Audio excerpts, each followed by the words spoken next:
मध्ये आयोजित केलेल्या होम मिनिस्टर बकेट वाटप आणि हळदी कुंकूचा कार्यक्रम आणि यासाठी प्रामुख्याने आपल्या कार्यक्रमासाठी उपस्थित असणारे सन्मान्य गावचे सरपंच कांबळे साहेब, ज्यांच्या आवर्जून विनंतीला मान देऊन आपण या ठिकाणी इथं आला आणि जे नेहमीच तुमच्याबरोबर भाऊ म्हणून ताकदीनं आणि ढाल म्हणून तुमच्याबरोबर ताकदीनं उभं राहतात ते आमचे सहकारी सन्मान्य आशिष पाटीलजी, अमर मोरेजी, कारंडे वहिनी, दिशा आशिष पाटील वहिनी, सूर्यवंशी वहिनी,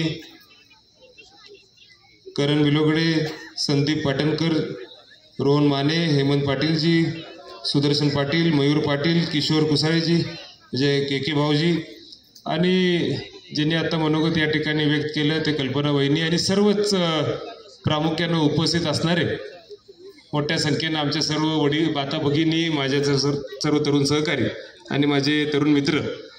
मी फार वेळ घेणार नाही कारण हा आपला एक आवडता कार्यक्रम त्या ठिकाणी आहे आणि मला वाटतं हे निमित्त साधून आज खऱ्या अर्थानं अनेक विषयांवर चर्चा या ठिकाणी झाली. मी सर्वप्रथम आशिषराव तुम्ही असाल, तुमच्या सर्व सहकाऱ्यांचं मनापासून कौतुक करतो, अभिनंदन करतो, कारण गेल्या अनेक वर्ष सातत्यानं तुमच्या माध्यमातून आपल्या परिसरामध्ये एक चांगलं काम करायची भूमिका तुम्ही त्या ठिकाणी ठेवताय आणि आज हळदी कुंकू असेल, होम मिनिस्टर असेल, हे एक दोन्ही कार्यक्रम आज त्या ठिकाणी तुम्ही घेतलेले आहेत. त्याचा मनस्वी आनंद मला आज या ठिकाणी आहेत. याबद्दल मी मनापासून तुमचं धन्यवाद देतो, अभिनंदन देखील करतो. कारण या माध्यमातून आपण सगळेजण एक कुटुंब म्हणून या ठिकाणी वाढत असतो आणि आपल्या सगळ्यांना एक आज या ठिकाणी कार्यक्रमाच्या निमित्तानं एकत्र येण्याची संधी आपल्याला मिळते हे निश्चितपणे आपण जाणतो आणि एक आपल्या संस्कृती या माध्यमातून हळदी कुंकू असेल किंवा विविध वेगवेगळे उपक्रम असतील या माध्यमातून आपण त्या ठिकाणी घेत असतो. मला वाटते के भाऊजी आता 5वा का 6वा कार्यक्रम असेल मी तुमच्या या ठिकाणी येतोय, ते मोजायला लागल्यात, म्हणजे त्यांच्या एपिसोड बरोबर माझं पण मोजायला लागलं आणि मला देखील वेगवेगळ्या ठिकाणी जात असताना एक संधी मिळते की होम मिनिस्टरचा कार्यक्रम त्या ठिकाणी बघायला.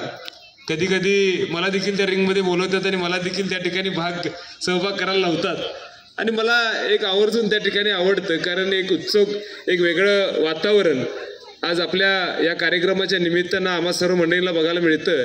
मी खरं म्हणजे आशिषरावांना म्हणलं 2 मिनिटच बोलूया, फार वेळ घ्यायला नको, कारण एक वातावरण, एक चांगलं वातावरण, एक आपुलकीचं वातावरण आज या निमित्तानं या ठिकाणी आपण साजरा करत असतो आणि मग आपल्या सर्व माता भगिनींना कला गुण दाखवायची संधी आज या ठिकाणी मिळते. एक चांगलं व्यासपीठ आज कांबळे साहेब आपल्याला या ठिकाणी मिळतं आणि मग या माध्यमातून अनेक आमच्या माता भगिनी पुढे येतात, त्यांचा एक कॉन्फिडन्स या ठिकाणी वाढत असतो.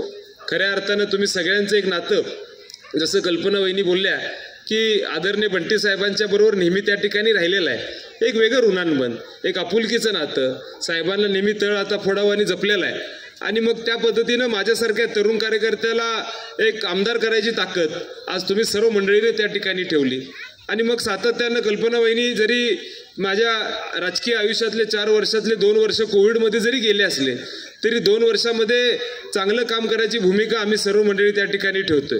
सुरुवातीला बंटीसाहेब पालकमंत्री होते तेव्हा सत्ता आपल्याकडे होती, पण कोविड पण बरोबर आपल्याबरोबरच होतोय. कोविड गेलं, सत्ता गेली आणि मग दुसऱ्या बाजूला तोपर्यंत सरकार त्या ठिकाणी बदललं. अशा अडचणीमध्ये देखील एक चांगलं काम करायची भूमिका वहिनी आपण त्या ठिकाणी घेतो आणि मी आवर्जून सांगू शकतो की तुमच्या सगळ्यांच्या आशीर्वादानं आपण आपल्या मतदारसंघामध्ये जवळजवळ 700 कोटीची कामं या 4 वर्षामधल्या 2 वर्षामध्ये जी संधी त्यामध्ये आपण त्या ठिकाणी करू शकलो. मी फार काही त्याबद्दल बोलणार नाही कारण एक चांगलं काम करायची भूमिका प्रामाणिकपणे आपण सगळेजण त्या ठिकाणी ठेवतो आणि मग आपल्या परिसरामध्ये येत असताना हा देखील रस्ता मला आठवते, मी उद्घाटन त्या ठिकाणी कदाचित उद्घाटन केलं नाही ना अमरराव, केलं का उद्घाटन केलं का नुसतं काय होते कामं करतोय पण आपण उद्घाटन करायला कमी पडतोय. मग उद्घाटन केलं का नाही मला आठवत नाही, पण रस्ता आपण त्या ठिकाणी श्री हॉटेलपासून आपण त्या ठिकाणी केला होता आणि मग येताना मी चर्चा करत होतो, म्हणलं आता समोर जात असताना काही रस्ता त्या ठिकाणी राहिलेला आहे, ठीक आहे, निधीची मर्यादा आपल्याला त्या ठिकाणी येत असते, सत्ता गेल्यानंतर सुरुवातीला वेगवेगळ्या माध्यमातून निधी आपण त्या ठिकाणी वापरत असतो, त्यामुळे अनेक कामं करू शकतो. पण वहिनी आता गटरची मागणी आहे आणि रस्त्याची मागणी आहे. मला वाटते तुम्ही मगाशी रस्त्याचं मापच सांगितलं तेवढंच करायचं का जरा अजून करायचं? कारण इकडे कारंडी वहिनी म्हणतात 3 रस्ते धरायचे. हा मग ते नाही म्हणजे म्हणण्याचा उद्देश काय, मागं आमची चर्चा झाली, मगाशी आशिषराव बोलत होते तेव्हा की 3 रस्ते मला वाटते करवीर निवासनीचं असेल आणि कुठलं बसरूट एक आहे आणि भारतीनगर. मग आता माझी एक विनंती आहे, मी बहिणींना मगाशी सांगितलं की सुरुवातीला आपल्याला विविध वेगवेगळ्या पद्धतीने निधी आपण त्या ठिकाणी उपलब्ध करू शकत होतो.